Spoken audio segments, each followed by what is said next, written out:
Okay, so hi everyone. Welcome to our Research Opportunities Workshop presented by the SARC and also the Social Sciences Peer Academic Advisors.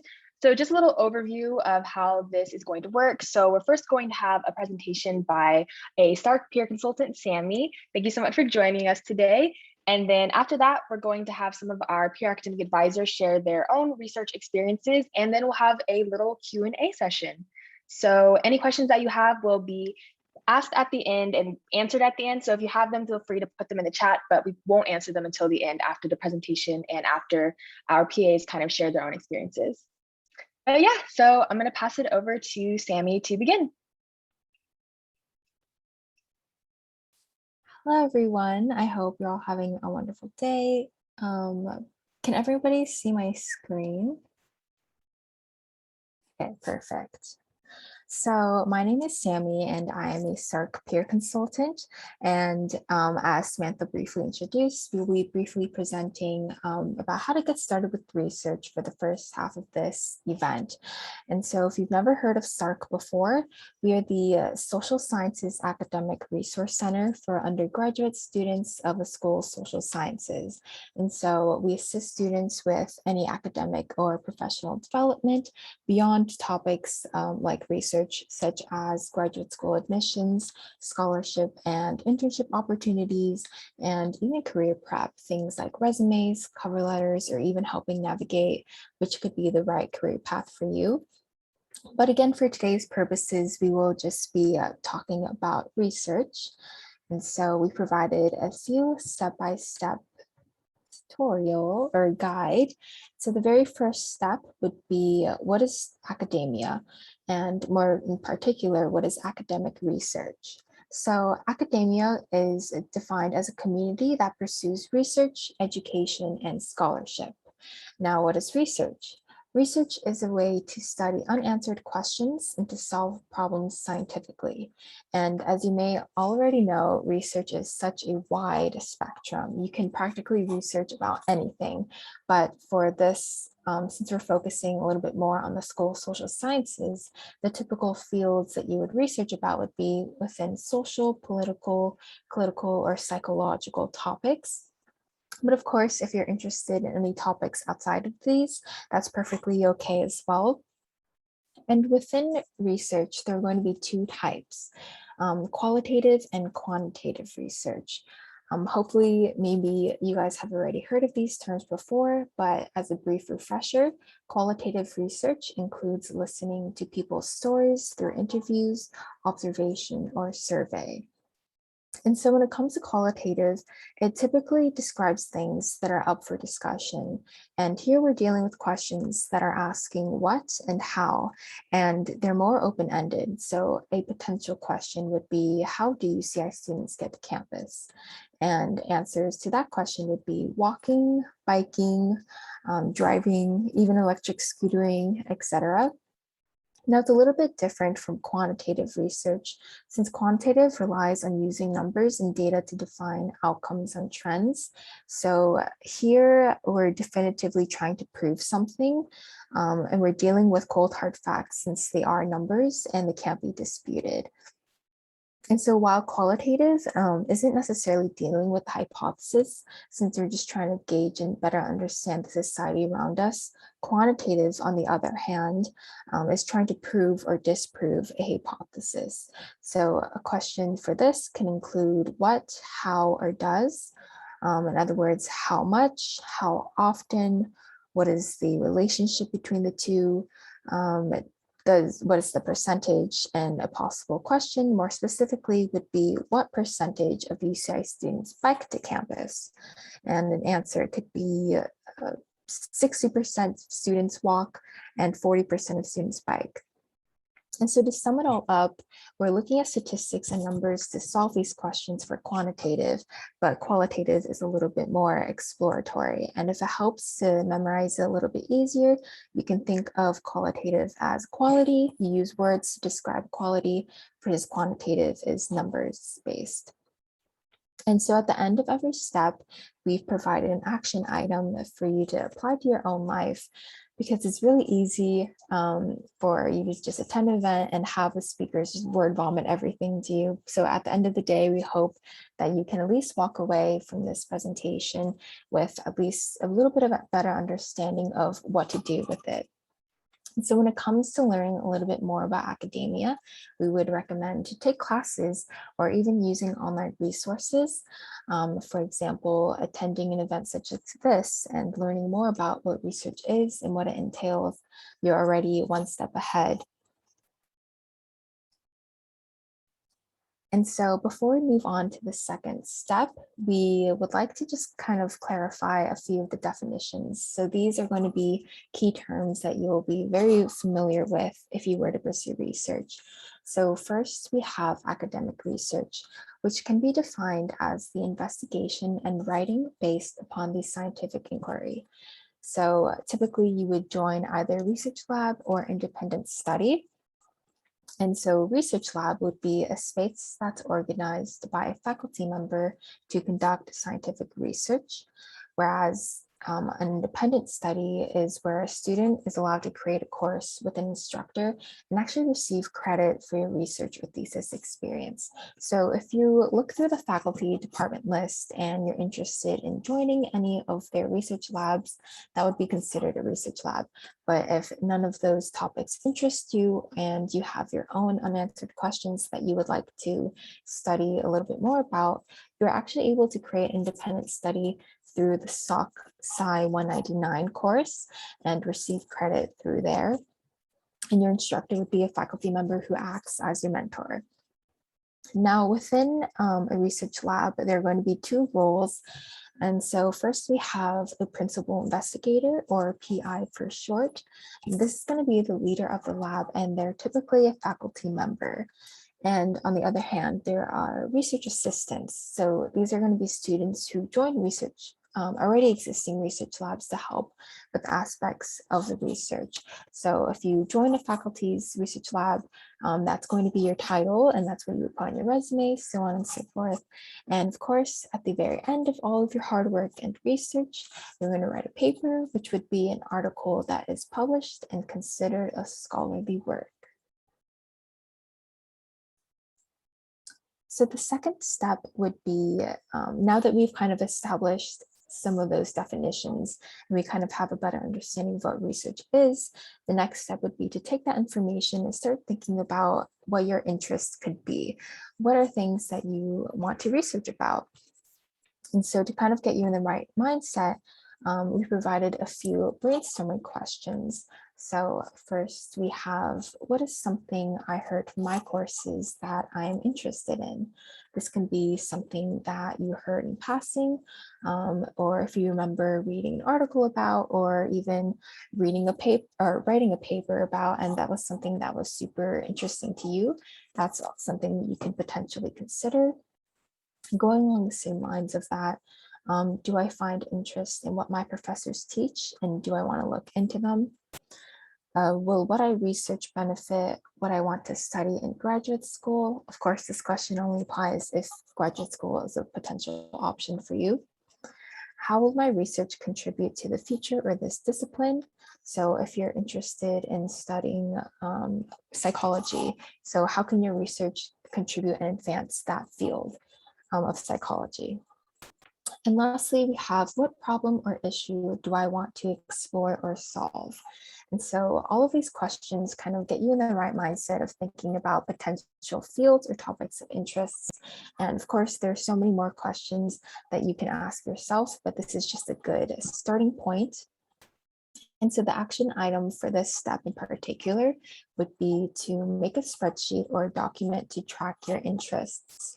So if you're someone who has a lot of thoughts and it's just hard to kind of keep track of everything, like myself, it's a lot easier to kind of just jot down all of the potential interests that you want to learn more about.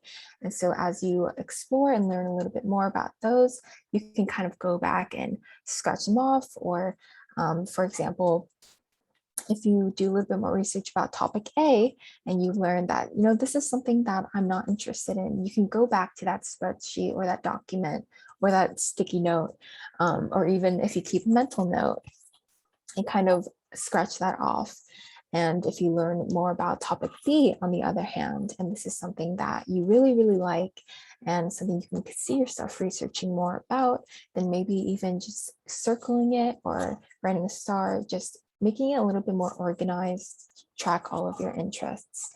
Since if you kind of have already gotten the idea that to get into research, you need to research about research. And so it can be a little bit overwhelming if you try to tackle it all at once. And so just being organized can help lessen that stress a little bit. Next, our third step would be to read articles. So now that we've defined potential interests that you may be researching about, the next step would be to learn more about this. And so in order to learn more, you can research them through reading journals, articles, and news. And we would suggest to start off with 2 or 3 topics, so that way you can focus a little bit more on those and grasp a better understanding about exactly what those topics are. And as you're reading and learning more, it's important to take note of keywords that would be relevant to your interests. This helps you kind of narrow down your topics a little bit more and also figure out exactly what about that topic you may be interested in. And lastly, identifying faculty who are currently studying your topics of interest. So as we briefly touched upon earlier, there is an option for you to join already existing research labs hosted by faculty. And so being able to identify that and seeing which research labs already exist and which of those topics correlate and align with your own topics of interest can be super helpful, especially if you are interested in doing an independent study yourself. And so again, the action items for this would be to read and annotating articles and checking out department websites. So you can find the list of the faculty in the research labs at faculty.uci.edu. And so they just have everything listed on there. And when it comes to annotating articles and doing research about your topics, you can access them through online websites and resources such as Google Scholar and UCI libraries. So you may be already familiar with those two. Google Scholar is a free, both of them are free resources. They just have really helpful scholarly journals and articles. And for those that aren't on Google Scholar, you can actually access them on UCI libraries. It's a more in-depth resource. And hopefully, as a UCI student, you've already taken a writing class, so you may be familiar with UCI libraries, but it's a super helpful resource to take advantage of. And I believe you need a VPN to access them, but all of them are free, which you would typically have to pay for if you weren't a UCI student.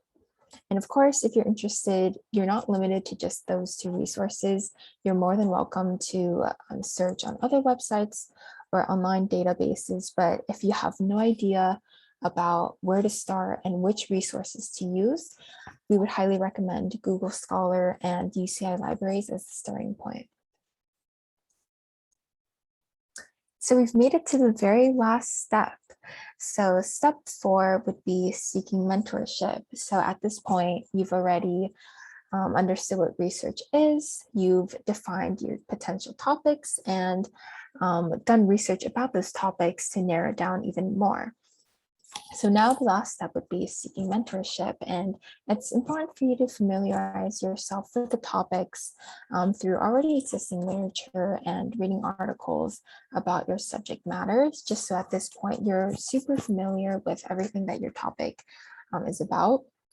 And it just makes it a lot easier when it comes to discussing and asking questions about it with other faculty and discussing topics such as working on project proposals, finding research opportunities on campus, labs or paid opportunities in research, writing literature reviews and finding research material, and even requesting mentorship from faculty to help broaden or narrow down research. So faculty are more than happy to always assist you with any questions you may have, especially if they're topics that you are already, if they are already conducting research in or if they're familiar with.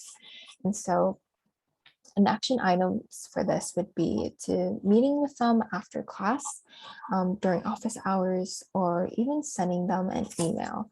So typically, I would recommend meeting them during office hours if you can, whether it's virtually through Zoom or even in person if that's an option for you. And just because if you send an email, typically you'll get you'll have to wait a little bit longer to get a response versus if you show up to their office hours, they're forced to just pay attention because you're right in front of them and or in front of their screen. And so you have their attention for that short amount of time where you get to just ask all of your questions and even hit them up for other research opportunities if their research lab is already full, or if it's something that you're kind of interested in, but it's not exactly the right research topic for you. You can even ask them for other research labs if they've heard of any themselves. But just meeting with them and even providing a little bit of that organic interaction to learn more about potential opportunities is always a great resource to take advantage of. And if it's a professor that you've never had yourself through classes or previously, then of course you can send them an email and even ask them when their office hours are, or if you prefer not to meet with them at all and you just feel more comfortable sending them an email, that's always an option as well. And of course, aside from meeting with professors, we recommend checking out honors programs in SOC Sci 199. So we briefly touched upon it a little bit earlier, but SOC Sci 199 is a course that you can enroll in for about 2 to 4 units. So this would be if you aren't interested in joining a research lab and you want to do an individual study instead. So this, you have the opportunity to do research and learn new skills outside the normal classroom environment. And you can only enroll in one SOC Sci 199 course each quarter, but they are repeatable for up to 16 units. And it's important to take note that they are restricted to upper div students only. So you may have to wait a little bit if you aren't an upper div yet. And then last but not least, following Europ's sample email template. So if you've never heard of Europ before, they're the Undergraduate Research Opportunities Program. And so on their main page, let me send the link if you don't have it yet, but essentially on their homepage, they have so many resources when it comes to research. And they have a really helpful sample email template that we recommend checking out, especially when it comes to reaching out to faculty and asking them to join their research lab or even any questions outside of it.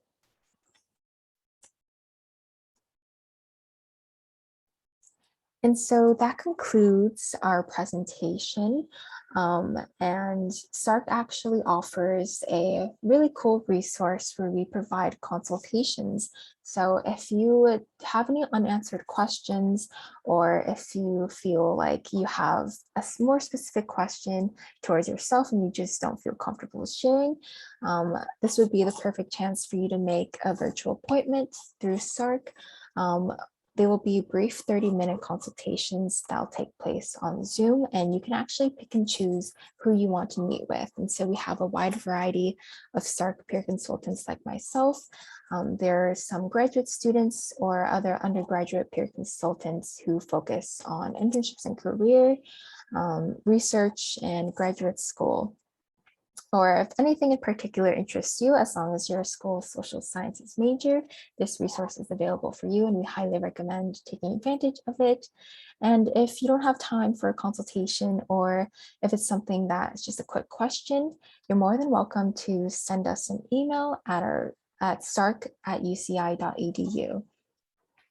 And hopefully, if you found this presentation helpful and you want to stay connected with us, feel free to follow us on our Instagram and Facebook, both at UC Irvine SARC.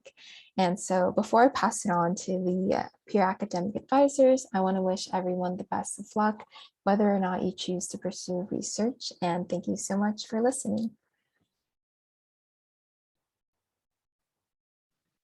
Thank you, Sammy. That was literally so helpful. I I've been here for 4 years and I never really knew like the difference between independent study and then like a research lab. I obviously knew they were different, but I didn't know the exact difference. So yeah, that was really cool to learn about. But anyways, you did such a great job. Thank you so much. And now we're actually going to move on to our PAA presentation where we're going to have some of our PAAs share their experiences with research. So I'm going to share my screen.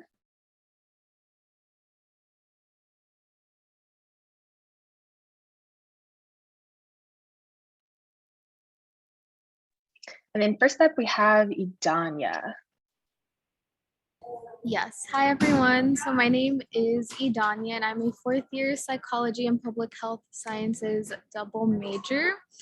So as you can see, like on my slide, currently I'm in two different research labs, but I actually just started with one. So the one at the top is honors, or it's just the Sarnecca lab. And so my PI, like Sammy mentioned earlier, is Dr. Barbara Sarnecca. I started that lab my second year, and basically how it worked was pretty much how Sammy explained. Was I took a class, it was a developmental psychology class, and I really loved the topic and I really loved the professor as well. So if any of you are psych majors and you want to take a developmental psych class, Dr. Sarnecca is a really, really good professor. But yeah, I emailed her. I was like, I really enjoyed your class. I was wondering if you had any openings in your lab, since I knew she did do research. And she got back to me. I interviewed, and for some you will interview. I interviewed for that first position in that research lab. For my second one, I didn't, but for that one in particular, I interviewed, I got the position. And basically that lab just looks at child development and how kids learn math.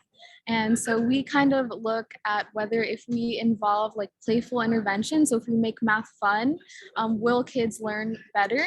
Right. And so the whole goal is to just make sure that kids have a really good mathematical foundation at a very young age, so that when they get to college, high school, whatever, and they're in our shoes, they won't have trouble with, math, which is, something that I even have trouble with now. So I really loved the topic. And I'm still doing that research right now, and I'm currently doing the honors research. So that is another program that Sammy mentioned earlier. And so that's something that you can apply on your own with your faculty mentor. So she helped me do that. And yeah, I got into that, really, really exciting. And that just involves a few classes that you have to take before you graduate. You can start your third year. If you're in your third year, I started my fourth year. So it's just a 1-year program that I'm doing, but you can start your third year. And basically what I'll be doing for Europ is just an individual project. And so stemming off of what Dr. Sarnecca and my postdoctoral scholar have done in the past with like interventions in schools with little kids. And basically what they did was they interviewed parents and they interviewed their kids as well. And so I'm doing analysis on that. So I'm not really conducting my own research in that sense, but I'm analyzing kind of what they did, and trying to see if there's some kind of relationship with how parents talk to their kids and how kids learn math. So it's still similar, but just a little different. And so that's kind of like my own project that I'm doing now. But the second research lab that I am currently in, so that I just started this year actually. And so I'm doing research under public health. So that's under my other major. And for that class, because it is a class, right, Sammy mentioned there's independent study. And so that class is public health 199. For psych, it would be like psych 198, which is what I was also in my second year when I started. But for public health 199, basically, yeah, you get units for doing your own independent research project. You and your mentor will come up with kind of goals that you have. And depending on whether you meet those goals or whatever else you need, then they'll kind of like help you along the way. So it's really, really awesome. But for that research project, that's more mental health and like nutrition focused. So basically what I want to do is look at how mental health and nutrition, so like your food security status as a college student affects your mental health. And so that topic I came up with together with my faculty mentor and some other students that are also in the honors research program. But yeah, I think if there's one thing that Sammy mentioned that I really, really just want to emphasize is that do research that you're really passionate about. I think both of these projects that I am doing or that I have been a part of are just topics that I really enjoy. And so sometimes, for example, in my psych research, I had to code a lot of just Spanish to English things, English to Spanish things, and it's really, really, really tedious sometimes. And so just enjoying it just makes it so much easier versus like, oh my God, I hate this. I don't want to be here. I don't want to do this, right? Like the attitude towards like doing the research is so much different. And I think it makes a really, really big difference. But yeah, that's pretty much just an overview of the research that I am currently in. But as far as like my experience with applying goes, I would say faculty are really, really happy to help you to get involved in research. Most professors here are doing research, and as kind of students like graduate, they're going to need new students to kind of fill those spots and help them with either their project that they're currently doing or help you do your own. And so right now I don't have much experience applying to Europ, but I'm currently applying to Europ, but hopefully once I get more experience I can share that with you guys. But so far so good. But yeah, that's pretty much my experience. I'll go ahead and pass it to our next PAA.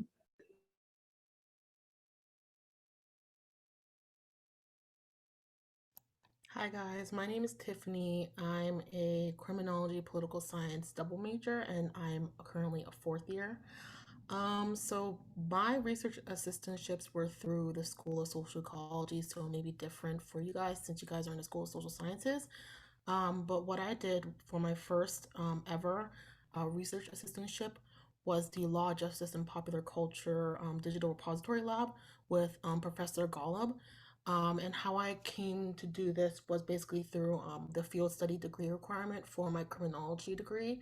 And I basically applied and I was accepted into his lab. And what I did during spring quarter of 2020 was basically I coded and compiled a long list of true crime media ranging from like Netflix and Hulu, like TV shows and documentaries, to podcasts. And I basically compiled a lot of information from that database. Um, and examine how like popular culture like television and podcasts help aid like the public legal consciousness. And legal consciousness is like a term that we use in social ecology that basically means how the public view law, basically, right? And so most people gain their knowledge of law, like the First Amendment, constitutional rights, etc., from like TV shows and stuff like that. So like media, we want to see how we can kind of code that media and not only use it to study that, but also study how we can facilitate higher education. So people like you guys, students in college, how we can use media to help aid learning. So what I did was coded visual material, like shows and podcasts, on identity demographics and criteria such as race, gender, and other demographic information to study how representation is also impacted by the different kind of true crime media we have currently. And then my second research assistantship was also through the School of Social Ecology. Um, it's called the Open Gate International Lab. And the interesting thing about this is instead of working with like faculty, I actually worked with a current graduate student at UCI. Her name is Carmen Rosavita. And how I got this opportunity was through the social ecology database, which the School of Social Ecology sends through their email. And they're like, check out the database, and they have different opportunities like research assistantships and learning assistant opportunities and stuff like that. So I just basically applied. I contacted Carmen Rosavita directly, and I got accepted into her lab as well. And what I did with these, I investigated the lives of participants of the Open Gate Kitchen, which is basically a program that helps ex-incarcerated folks basically learn skills like cooking, communication, leadership, so they can transition from prison life to basically non-prison life, because typically what happens between those two is, homelessness, continual use of drug abuse, stuff like that. So there's not really a good transition between those two life stages. So the Open Gate Kitchen basically helps to aid in that transition. And what we wanted to do is investigate how that program and the backgrounds of our participants prior to and after completing the program was impacted, including like a housing situation, employment status, if there's any involvement in the justice system after the program, any familial ties, if they like referred their family members and stuff to the program. So what we did, my team and Karma Rose did, is basically conduct interviews, and what the research assistant did is transcribe those interviews. We created websites, we coded images from the Open Gate Kitchen lab, and basically found literature to help support the research paper that Karma Rose was writing. So my main advice for everyone here, I think it's been touched upon quite a few times, but I think it's important to reemphasize because it's a really important step to do. It's basically just, know what your faculty or like your current professors are researching, their specializations, and if there's any research specialization that you're interested in, I would recommend talking to that specific faculty member and getting to know them through their office hours, discussing their research, and then through developing that relationship, maybe nearing like the end of a quarter or like maybe like week 7, week 8 of a quarter, you can ask like, hey, I'm really interested in what you're learning, and what you're researching, and what you're teaching, and I would really like to be a part of your lab. So I think that's the best way to handle that. You can also, of course, use the SARC tools and resources that they have for you to get your research opportunities. You can always consult, them as well. So what you guys are doing right now is like a really good first step. And in order to go further, you will need to, do your own networking and outreaching.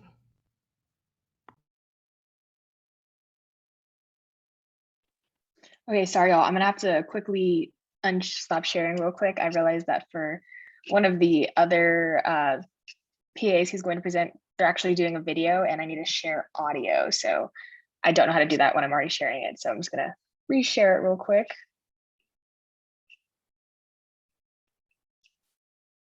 And also remember, if you have any questions right now, like feel free to put them in the chat and we will answer them after our next two PAs present.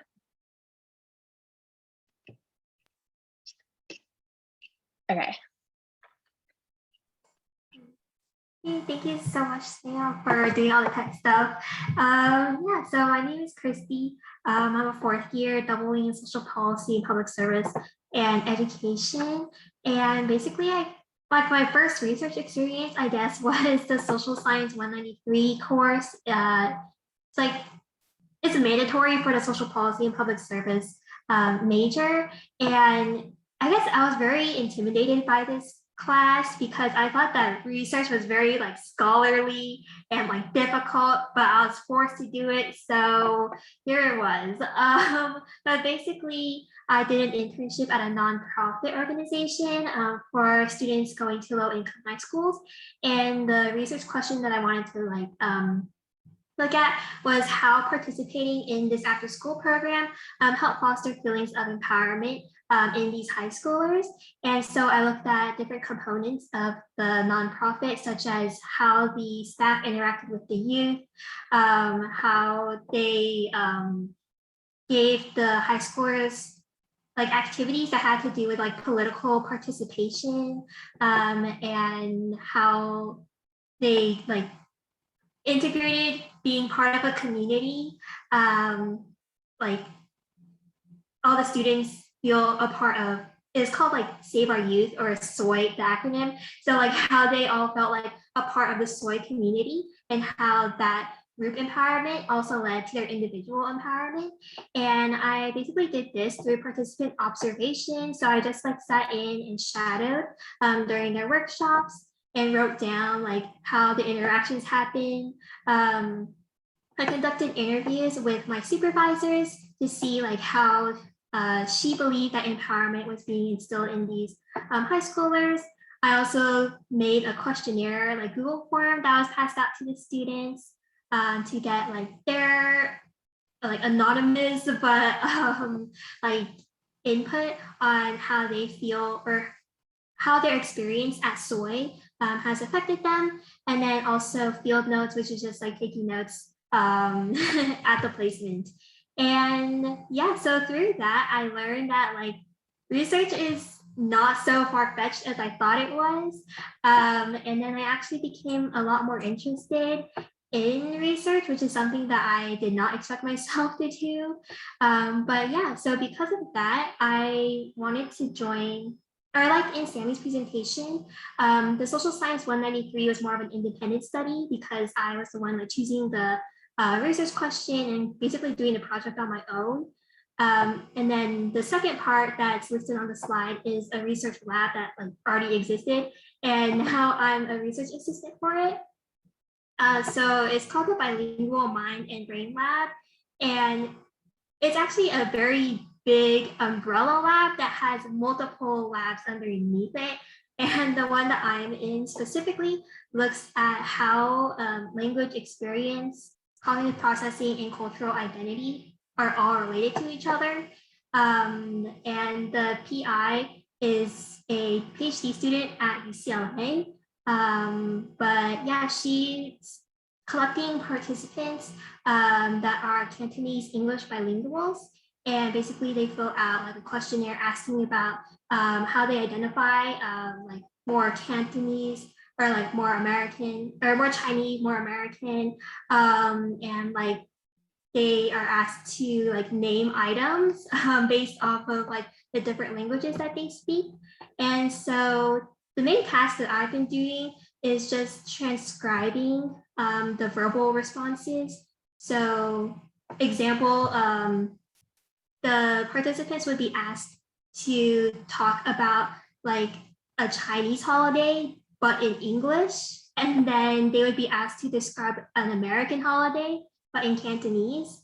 So that's really interesting. And the thinking or like behind that, or the reasoning behind that, is to see like how often they will code switch between the two languages. And basically, since I don't speak Cantonese, I transcribe all the English responses, but sometimes there are Cantonese words that slip through because of the code switching, which my fellow research assistants do for me. But yeah, I also wanted to like plug this lab because I know that they were actively looking for more research assistants. So I'll drop the link in the chat. And it's not only like this like Cantonese English lab, because as I said, the Bilingual Mind and Brain Lab is very large. So they have a lot of different other labs that look at different languages. And even like one that I thought was really interesting was like how people use different languages depending on like the emotions that they're feeling. And I was like, wow, I want to join that one. So yeah, there's a lot of different ones, but I'll drop the link in the chat in case any of y'all are interested. I don't know if they're still like looking for them, but I assume that because there are so many labs underneath it, there should be more openings. But yeah.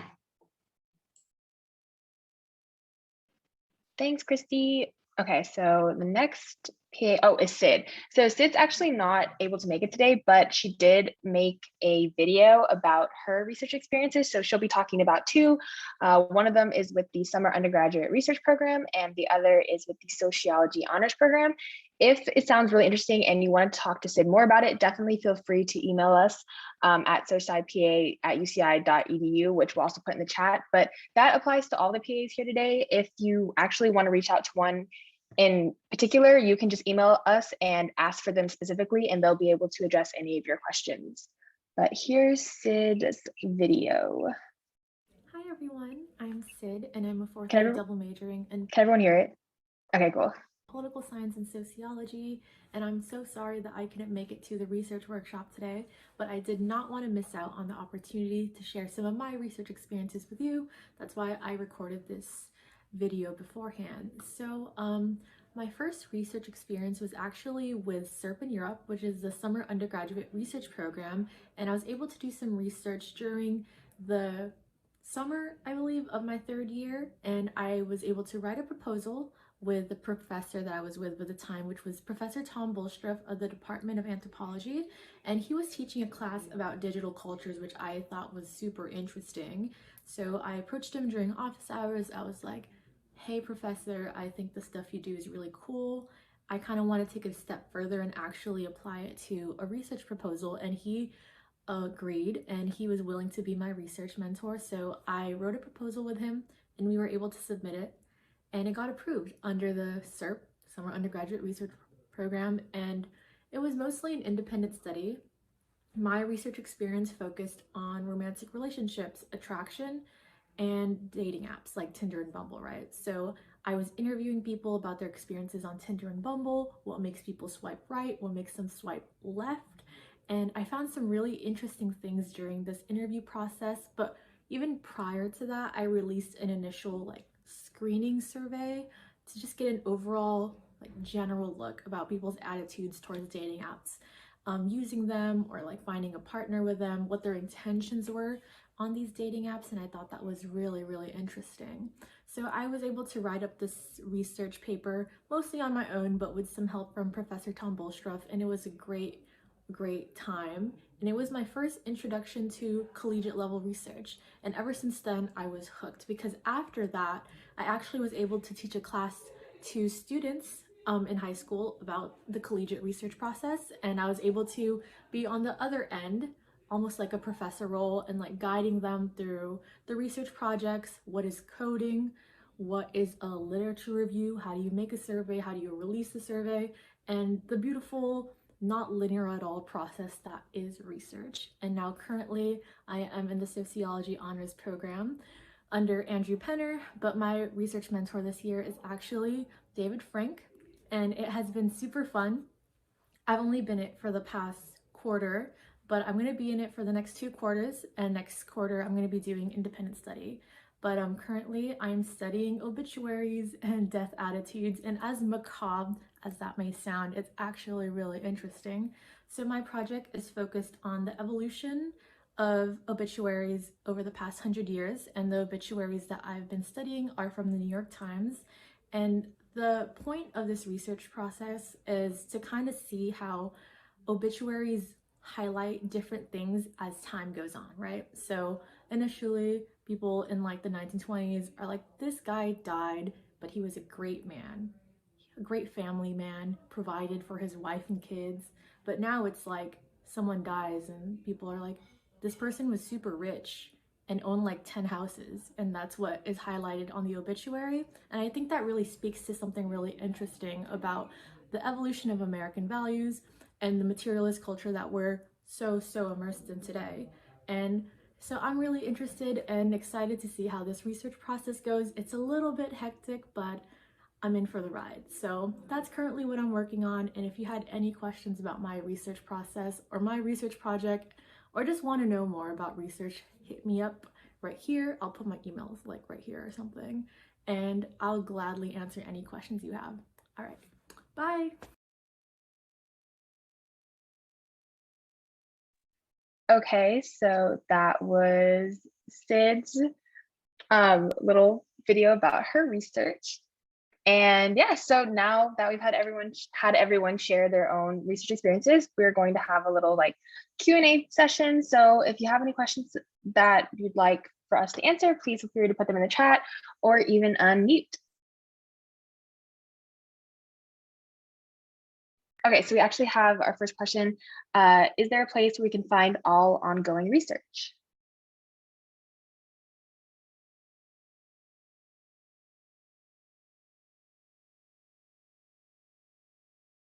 I'm not sure if there's like a specific website that lists all types of research that are currently going on. I think it's more of if you have an idea about the type of research that you want to conduct, or a faculty member that you would like to work under, or you're interested more in learning about the research they have, that's when you can use the faculty profile website to kind of look at faculty and see maybe what labs they have under them or what research they're working on. That's something that I'd say is probably your best go-to to find research. And then also just maybe like talking to your professors, definitely asking them about any research they're currently conducting, or even talking to people around you. Like I know so many people who are just doing research and they just found out through friends, or maybe they found out because someone in their class mentioned it. So I don't think there's actually like a specific one place that has a list of all the ongoing research currently being conducted. I can kind of answer it. It's for the School of Social Ecology, though. Like the place where I found my Open Gate Kitchen research assistantship was the School of Social Ecology database. And I'll link it. So if you like click on that link and then scroll to the third one, you might have access to it. I don't know if it's only accessible for like the School of Social Ecology students.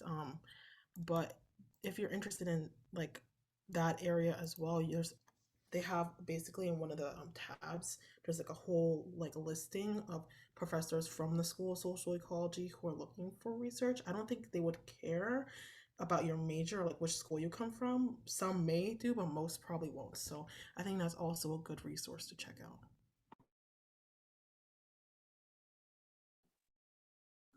Yeah, kind of the same thing that my fellow PAs have been saying, but I'm not sure if there's like a one-stop shop. But I did, if any of y'all are interested in like psych or like comp sci kind of research labs, I found a page on like the comp sci department website that has a list of labs. So I'll put that in the chat, but it might have to be like, if you're looking for like a different type of topic, you might have to do a little bit of searching on your own. I'm not familiar with like outside searching for other labs, so. Yeah, going off of what Christy said and what Tiffany said, it sounds like there's probably for specific departments, certain pages you can find that'll have listings of research that's currently going on under that department. So maybe that's something you can definitely look into. I also want to mention that like you don't have to do research under social sciences. Like it can be research literally under any school. Of course, there are some labs that you probably have to have taken certain classes or maybe be under that school, but a lot of labs you're also able, or like labs and then research in general, like independent study, you're able to do that's outside of social sciences. So if you have like another interest, that's definitely an option.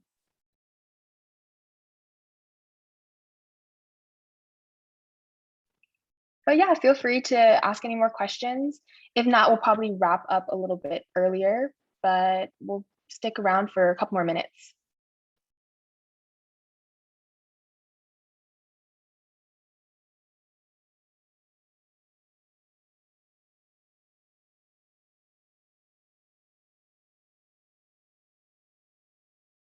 Yeah, of course, you're welcome. So it doesn't look like we have any more questions right now. So I'm going to stop the recording, but thank you so much for coming and we hope this is really helpful. Please feel free to reach out to us or the SARC if you have any more questions. But have a good day.